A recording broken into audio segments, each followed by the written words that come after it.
तो हेलो बच्चों, स्वागत है आप सभी का शिव शक्ति एकेडमी में। और पिछली वीडियो तो आप सभी ने देख ही ली होगी। अगर अभी तक उस वीडियो को नहीं देखा है तो जाओ पहले उसको देख के आओ, क्योंकि ये है part 2 of ancillary services of bank. हुआ ये था पहली क्लास में कि एक छोटा सा टॉपिक, एक छोटा सा पार्ट जो था चैप्टर का वो छूट गया था। आज हम उसी पार्ट को ख़त्म करने वाले हैं सबसे पहले, और उसके बाद हम एक छोटा सा क्विज़, एमसीक्यू क्विज़ जो हमारी बुक में है वो खेलेंगे। तो बिना किसी देरी के शुरू करते हैं। चलो भाई,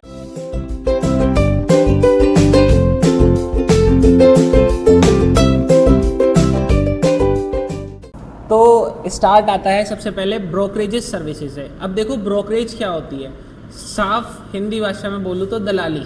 दलाली होती है ब्रोकरेज सर्विसेज। तो बैंक क्या करता है, बैंक एक तरीके से ब्रोकर का काम करता है कुछ सर्विसेज में, जैसे कि इन्वेस्टमेंट। अब आपके पास अगर आपका अभी बैंक अकाउंट हो तो आप जाके उसमें, वैसे तो आपके पे नहीं होगा, आप अपने फादर या मदर का बैंक अकाउंट विजिट करो। ऑनलाइन सारी सर्विसेज हैं तो उसमें जाओ और देखना, आपको वहाँ पे इन्वेस्टमेंट के कॉलम मिलेंगे। आप बैंक से स्टॉक भी खरीद सकते हो, अलग अलग चीज़ों में इन्वेस्ट कर सकते हो। तो ये क्या है, ये एक ब्रोकरेज सर्विसेज है। इन्वेस्टमेंट बैंक्स हैं ये, मतलब जो बैंक है वो इन्वेस्टमेंट करा रही है एक तरीके से, वो एक ब्रोकर बनती है और आप बनते हैं इन्वेस्टर, और वो ब्रोकर बन के किसी और कंपनी को फंड्स दिलवाती है। ठीक है। अब वैसे ये ज़्यादा से ज़्यादा बाय एंड सेलिंग के बीच में काम करते हैं। तो मतलब हाँ, मेन जो है वो स्टॉक का काम है, स्टॉक को बाय और सेल करवाते हैं आपसे। अब बैंक जो है वो क्या क्या चीज़ें प्रोवाइड कराता है फॉर ब्रोकरेज सर्विसेज। तो सबसे पहली चीज़ जो है इक्विटी शेयर। बैंक से आप सीधे इक्विटी शेयर खरीद सकते हो। और हैं डेब्ट इंस्ट्रूमेंट्स। अब जैसे मैं एक्सिस बैंक चलाता हूँ तो एक्सिस बैंक में ये ऑप्शन है कि मैं डेब्ट इंस्ट्रूमेंट जैसे कि डिबेंचर्स और अलग अलग डेब्ट इंस्ट्रूमेंट्स होते हैं, बॉन्ड्स, तो ये सब भी मिलते हैं वहाँ पे, उनको भी मैं खरीद सकता हूँ। करेंसी में आप ट्रेड कर सकते हैं, आप डॉलर खरीद सकते हैं वो। ठीक है। और डेरिवेटिव इंस्ट्रूमेंट्स ये भी कराते हैं, जैसे कि गोल्ड, सिल्वर, ये सब अलग अलग चीज़ें कराते हैं। इससे क्या, अब बैंक ये कराता क्यों है? बैंक ये इसलिए कराता है क्योंकि बैंक को मिलती है इस पे इनकम, प्रॉफिट मिलता है, कुछ परसेंटेज ऑफ, जो कुछ परसेंट होता है वो बैंक को मिलता है। और अलग अलग फीस भी चार्ज करता है बैंक। ठीक है। जैसे कि आप अगर इवन रिचार्ज भी करते हो तो क्या होता है, बैंक को कुछ 5-6 रुपये जो हैं एडिशनल फी जाती है। ठीक है। अब आगे बढ़ते हैं। ये सिक्योरिटी डीलर्स ये छोड़ो, मैं आपको ज़्यादा इंपॉर्टेंट पढ़ा रहा हूँ, क्योंकि ये जो पार्ट है ये वाला ब्रोकरेज एंड डीमैट सर्विसेज, ये अधिकतर जितना मैंने देखा है 4-5 सालों में आता नहीं है। आता जो मेन है इस चैप्टर से वो NEFT, RTGS, bankers cheque, demand draft, ये ज़्यादा, तो मैं चाहूँगा कि आप उस पर ज़्यादा फोकस करो। बट इसको हम छोड़ नहीं सकते बिल्कुल भी, क्योंकि जैसे जैसे एग्ज़ाम का पैटर्न बदलता है, हु नोज़ ये भी आ जाए। ठीक है। आगे पढ़ते हैं। अब अलग अलग टाइप के डीलर्स या फिर ब्रोकर्स होते हैं, जैसे कि सिक्योरिटी ब्रोकर्स। ठीक है, तो ये आप पढ़ सकते हैं। आगे बढ़ते हैं। डिस्काउंट ब्रोकर हो गया, फुल सर्विस ब्रोकर हो गया। ठीक है। अब दूसरा, ये तो यहाँ पे ख़त्म होता है हमारा पहला वाला पार्ट जो कि था हमारा ब्रोकर सर्विसेज। अब सेकंड जो कि ज़्यादा इंपॉर्टेंट है, ब्रोकर से ज़्यादा इंपॉर्टेंट है, जहाँ से क्वेश्चन बन सकता है, वो है डीमैट सर्विसेज। अब डीमैट सर्विस होता क्या है, सबसे पहले आपको समझना पड़ेगा डीमैटेरियलाइजेशन होता क्या है। मटेरियलाइजेशन हम उसको कहते थे जब पेपर बेस्ड बैंकिंग होती थी, जहाँ पे आप अगर ट्रांजैक्शन कर रहे हो, जैसे कोई ट्रांजैक्शन करते थे आप बैंक के साथ, तो उसके पेपर पे प्रूफ्स आते थे, अलग अलग पेपर पे मतलब चेक्स और ये सब होता था। लेकिन अब क्या हो गया, अब सर्विसेज काफ़ी डीमैटेरियलाइज्ड हो चुकी हैं। पहले मटेरियलाइज थी, अब डीमटेरियलाइज्ड हो चुकी हैं, यानी कि अब ऑन पेपर नहीं है, अब क्या है, ऑन सॉफ्टवेयर है। ठीक है। अब आगे बढ़ते हैं। सबसे पहले समझते हैं डिपॉजिटरी क्या होता है। तो depository is an organisation where the security are held in electronic form which carries out the security transaction by book entries. तो डिपॉजिटरी क्या होती है, एक ऐसी ऑर्गेनाइजेशन होती है जहाँ पे जो आपकी सिक्योरिटीज़ को अपने पास रखती है इलेक्ट्रॉनिक फॉर्म में, डीमटेरियलाइज्ड फॉर्म में। ठीक है। तो वो कौन सी हो गई, डिपॉजिटरी। अब डिपॉजिटरी की भाई ज़रूरत क्यों, हमें क्यों चाहिए डिपॉजिटरी? तो सबसे पहला, इससे क्या होता है, डिपॉजिटरी से जो डिलीवरीज होती हैं वो इजी बन जाती है। आप कभी भी अपना जो है डॉक्यूमेंट या जो भी आपका वैल्यूएबल हो देख सकते हो, ठीक है। दूसरा, जो फेक सर्टिफिकेट्स होते थे पहले, वो अब उनका कोई चांस नहीं रहता। जैसे कि पहले जो है लोग अपने 12th और 10th की मार्कशीट में भी छेड़छाड़ करा के रखते थे, बट जब से डिजी लॉकर आया है तब से ऐसे सर्टिफिकेट्स बनने नहीं लगे, मार्क माय वर्ड्स, ठीक है। अब आता है लॉस ऑफ सर्टिफिकेट इन ट्रांजेक्ट। कई बार खो भी जाते थे, अब खोने का भी डर नहीं है, हम बार बार उसको निकाल सकते हैं। उसके बाद आता है ये तो हो गया। डिलेज इन ट्रांसफ़र, आपको ट्रांसफ़र करने हैं वो डॉक्यूमेंट्स, तो ज़्यादा टाइम भी नहीं लगेगा, और सेटलमेंट साइकिल जो थी वो भी अब छोटी हो गई है। अब डिपॉजिटरी सिस्टम है क्या, ठीक है। तो जो डिपॉजिटरी सिस्टम है वो इंट्रोड्यूस हुआ था 1996 में, ठीक है। 1996 बाय डिपॉजिट एक्ट्स के नाम मैंने फिर कहा, थोड़ा सा मैं ज़्यादा जोर देता हूँ बच्चों को कि एक्ट्स के नाम अच्छे से याद रखना, इजी है। डिपॉजिटरी एक्ट 1996, ठीक है, जो सेबी के बाद आया था, सेबी के बाद आया था, उसमें दो मेन डिपॉजिटरी निकले थे। कौन? NSDL और CDSL। NSDL क्या होता है? NSDL होता है नेशनल सिक्योरिटी डिपॉजिटरी लिमिटेड, ठीक है। दूसरा होता है सेंट्रल डिपॉजिटरी सर्विसेज लिमिटेड, ठीक है क्या चीज़? दोनों के दोनों एक डिपॉजिटरी हैं। ज़्यादा आपको पढ़ना है नहीं इसके बारे में, ज़्यादा आपको इसके बारे में पढ़ना नहीं है,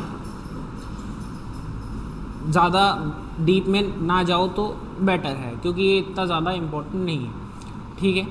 अब डिपॉजिटरी पार्टिसिपेंट ये क्या होते हैं? ये ऐसे एजेंट्स होते हैं जो कि जाके इन डिपॉजिटरी, ये जो हमारे वो हैं दो, नेशनल सिक्योरिटी डिपॉजिटरी लिमिटेड और सेंट्रल डिपॉजिटरी सर्विसेज लिमिटेड, इनमें जाके रजिस्टर्ड होते हैं और इनके बिहाफ पे काम करते हैं, इनके रेगुलेशन पे काम करते हैं, ठीक है। जैसे कि स्टॉक ब्रोकर, जैसे कि ग्रो, ठीक है, ग्रो हो गया, और कौन कौन से काफ़ी सारे चल रहे हैं, एंजल वन, ठीक है। तो ये क्या है? ये सब डिपॉजिटरी पार्टिसिपेंट्स हैं। अब सिक्योरिटीज़, ये अलग, ये थर्ड कंपोनेंट आ गए। Securities issuers, registrars, share transfer agent. Securities होती हैं हमारी जैसे शेयर, डिवेंचर, बॉन्ड्स, ठीक है। इशूअर होते हैं, उनको कौन इशू कर रहा है, जो हमारे सिक्योरिटीज़ हैं उनको कौन इशू कर रहा है। रजिस्ट्रार क्या होते हैं? इनको रजिस्टर करते हैं, रजिस्ट्रार का एक अलग ऑफिस होता है, ठीक है। और शेयर ट्रांसफ़र एजेंट्स होते हैं जो कि ट्रांसफ़र, मतलब सिक्योरिटी के एक ओनर दूसरे ओनर से जब ट्रांसफ़र होती है तो उसमें हेल्प करते हैं। अब आता है stock exchange and stock broker. Stock exchange क्या होते हैं? जो लोग स्टॉक जब खरीदे बेचे जाते हैं, स्टॉक मतलब शेयर्स, जब शेयर्स और ये सब एक्सचेंज किए जाते हैं तो इनमें ये क्या करते हैं? ये ब्रोकर की सर्विसेज देते हैं। जैसे कि मैंने अभी बताया आपको, एंजल वन और ये ग्रो, ये सब क्या है? ये सब स्टॉक ब्रोकर्स ही हैं, ठीक है। अब ये है क्लियरिंग कॉरपोरेशन और clearing members. A clear corporation is central organisation created to facilitate efficient fast. ये क्या करते हैं? जो स्टॉक का सेटलमेंट है वो करवाते हैं। और ये जो मेन है ना, ये बाय द वे सेबी के रूल्स में भी, सेबी जो है वो, उसके भी 3 फंक्शंस होते हैं। तो एक फंक्शन उसका ये भी है कि वो क्लियरिंग कॉरपोरेशन की तरह भी काम करता है।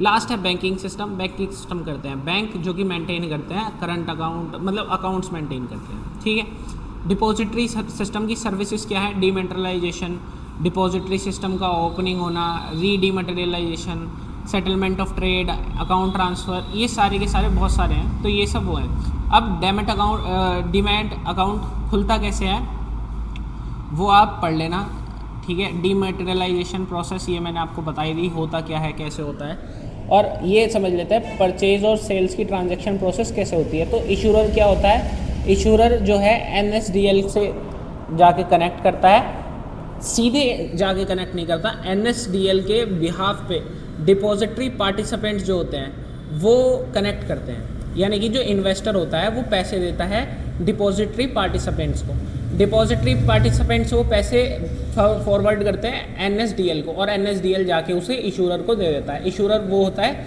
जिसने सिक्योरिटीज़ इशू की हों, ठीक है। अब ये भी हो गया सेल्स ट्रांजेक्शन, ये सब बकवास है, कोई ज़रूरी नहीं है। नॉमिनेशन फैसिलिटी, ये थोड़ा सा इम्पोर्टेंट हो सकता है। नॉमिनेशन फैसिलिटी क्या होती है? नॉमिनेशन आपको पता होगा, आपके जो गार्डियंस होंगे, फादर मदर, उन्होंने मे बी आपको नॉमिनी बना रखा हो अपने अकाउंट्स का और बाकी इन्वेस्टमेंट्स का। तो नॉमिनेशन में क्या होता है, आपके नाम पे एक अलग इंडिविजुअल होल्डिंग बेनिफिशियरी की तरह ऐड हो जाता है। यानी कि अगर आप खुदा ना खास्ता कल नहीं रहे तो आपके बिहाफ पे आपका जो रिप्रेजेंटेटिव होगा, यानी कि आपका जो नॉमिनी होगा, उसको पैसे दे दिए जाएंगे, मतलब उसको वो चीज़ कैरी फॉरवर्ड की कर दी जाएगी। ठीक है। अब डिपॉजिटरी सिस्टम के बेनिफिट्स क्या हुए? पब्लिक जो है इन्वेस्ट करने लगी। क्यों करने लगी? क्योंकि भाई लॉस का कम हो गया, थ्रेफ्ट कम हो गया, फ्रोजरी कम होने लगी, फाइनेंशियल लॉस के जो रिस्क थे वो कम हो गए। उसके बाद जो हमारा इन्वेस्टमेंट पीरियड था वो जल्दी हो गया, फास्ट हो गया, ट्रांजैक्शन की कॉस्ट कम हो गई, एफिशिएंसी बढ़ गई। और दूसरा जो है इशू ऑफ सिक्योरिटी, पहले जो था सिक्योरिटी बहुत लेट इशू होती थी, बहुत लंबी प्रोसेस थी, अब वो भी कहीं ना कहीं थोड़ी कम हो गई है। और इसी के साथ सिर्फ 10 मिनट में आपका ये पूरा चैप्टर कंप्लीट हो गया है। ठीक है, मतलब पूरा चैप्टर क्या है, तो सेकंड पार्ट था, तो ये पूरा अब चैप्टर आप कह सकते हैं कि मेरा कंप्लीट है। आइए एक बार जल्दी से हम जो है इसके थोड़े से MCQs चेक कर लेते हैं। ठीक है, तो RTGS as well as NEFT uses, जल्दी से जो भी आंसर हो कमेंट में लिख देना। आपके पास 10 सेकंड है। वो टाइमर दो भाई, तो आपके पास, अरे टाइमर भाई, टाइमर, मेरा फ़ोन, ओ मेरे पास ही है। Just a second guys, just a second, मैं टाइमर लगाऊंगा 10 सेकेंड का और आपको उसमें मुझे आंसर करना है। तो 10 सेकेंड का टाइमर लगा लेते हैं। चलो, तो पहला क्वेश्चन आता है RTGS as well as NEFT uses. तो जल्दी से बताइए UTR नंबर, MICR, IFCS और DNS। जल्दी से अपना जो भी ऑप्शन है वो कमेंट में लिख देना। तो एक्चुअली सही आंसर जो है वो है हमारा IFCS कोड जो है वो RTGS और NEFT दोनों के दोनों यूज़ करते हैं। ठीक है, सेकंड पे आते हैं। The maximum limit for NEFT transfer per share is no limit, 1 lakh, 2 lakh या 3 लाख। जल्दी जल्दी बताइए।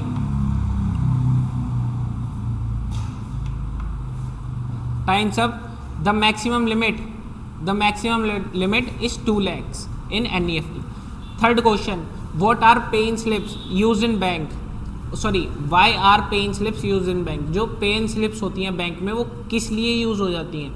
टू डिपॉजिट कैश और चेक इनटू बैंक अकाउंट। ठीक है, सेकंड आता है टू विदड्रॉ, थर्ड आता है बोथ ऑफ द अबव और फिर आता है नन। बताइए जल्दी।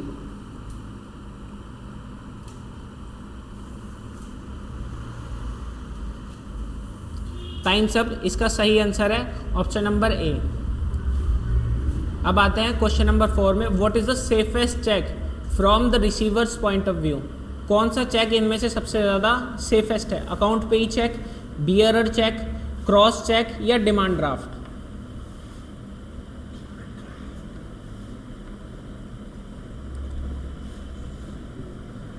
तो इसका आंसर है बच्चों, इसका आंसर है डिमांड ड्राफ्ट। ठीक है, अब बढ़ते हैं अगले क्वेश्चन पे। तो how many NEFT batches are run by RBI on Saturday. अब NEFT के बैचेस होते हैं, यानी कि हर एक घंटे में एक बैच बनता है। तो अभी जो है वो हर 1 घंटे के हिसाब से बन रहा है। सैटरडे में कितने दिन चलती, कितने टाइम के लिए चलती है? 9 से लेके 1:30, यानी कि 9 से लेके 1:30। तो कितने बैच बनेंगे जल्दी बताइए।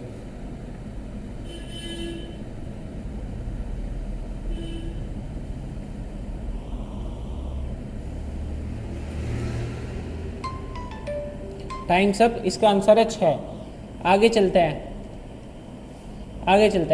NEFT are use for dash payments, gross settlement और डिफाइंड डेफर्ड नेट सेटलमेंट्स। जल्दी से आंसर दीजिए। बहुत इजी है ये, मेरे हिसाब से वन ऑफ द ईजीएस्ट, क्योंकि इसके नाम में इसका आंसर छुपा हुआ है।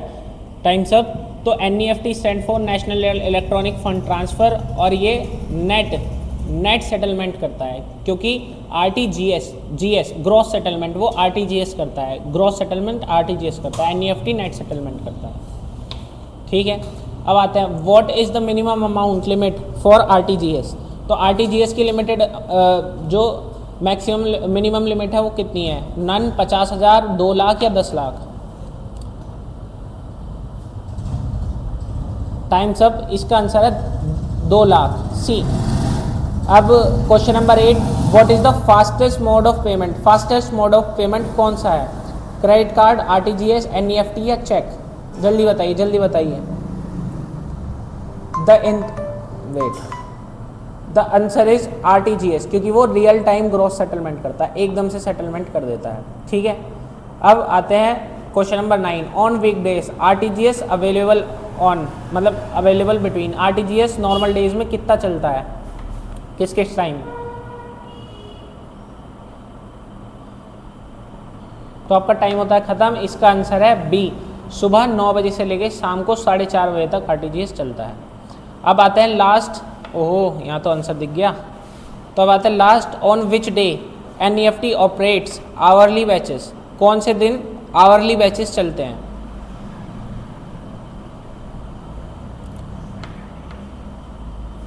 मतलब कौन से मतलब नॉर्मल वीक डेज में कितने कितने चलते हैं? तो ये भी 8 से चलता है, 8 बजे से सुबह के, और ख़त्म होता है शाम के 7 बजे आके NEFT। तो इसी के साथ जो है आपका बच्चों ये हो गया है चैप्टर कंप्लीट। अगर आपको अभी भी फुल, एक तरीके से कह सकूँ तो मैं, अगर आपको फुल सेटिस्फेक्शन नहीं है तो मैं आपको कहूँगा एक बार दोबारा से इन दोनों वीडियो से गो थ्रू कीजिए और क्वेश्चंस अटेम्प्ट करते रहिए।